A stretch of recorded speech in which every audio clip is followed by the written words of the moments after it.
March Madness is officially underway. I'm so excited, by the way. I was watching hype videos about all the underdog stories, the Cinderellas. Anyways, as college basketball teams around the country go head-to-head for the championship title. Yes, but as ABC's Reena Roy reports, it's not all fun and games for employers. Many of the games take place during the workday, which is an addictive distraction for employees. Who could get distracted by that? I guess we'll see.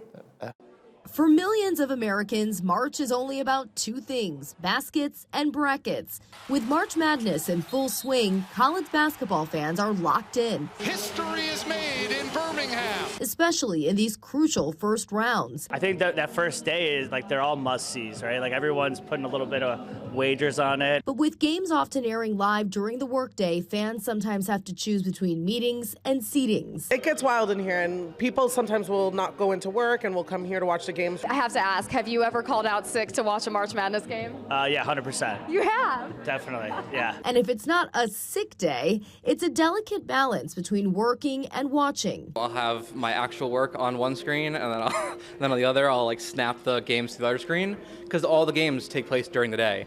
So I need to make sure I watch all the games while I'm working hard. Very hard. Do you feel like you can balance both?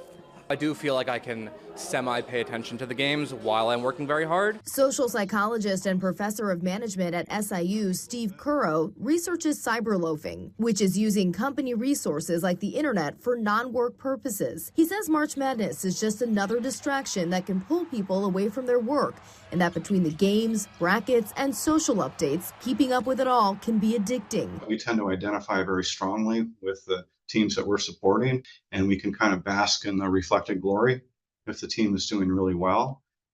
We also can have escalation of commitment, where the more time and energy we give to following a team makes us want to activate more. And the knockout tournament game structure keeps viewers hooked. So every game is important. Curro says employers should be direct about what the expectations are. The manager can kind of play a role as a model, so they might engage in some brief conversation, and if things seem to be going on for too long, subtle cues like saying, well, I guess I need to get back to work, that sort of thing can oftentimes re-engage people and still keep the mood light.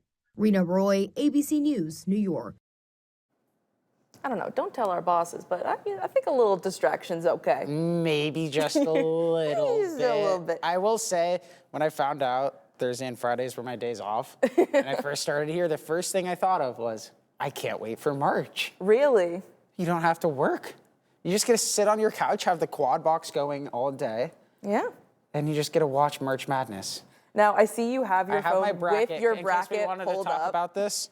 Some upsets to look for. This is not guaranteed. No, we're holding you to this. This is This is what I'm guaranteed. looking at. South Florida so far, I like them over Louisville.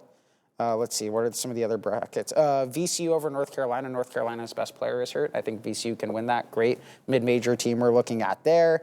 And then Hawaii over Arkansas. And SMU is going to beat Miami. I'm not biased about SMU at all. I hope some of you at home understood that, because I went feel to like SMU. I feel like I was just listening to another language. Yeah. But you know what? Good luck, Peter.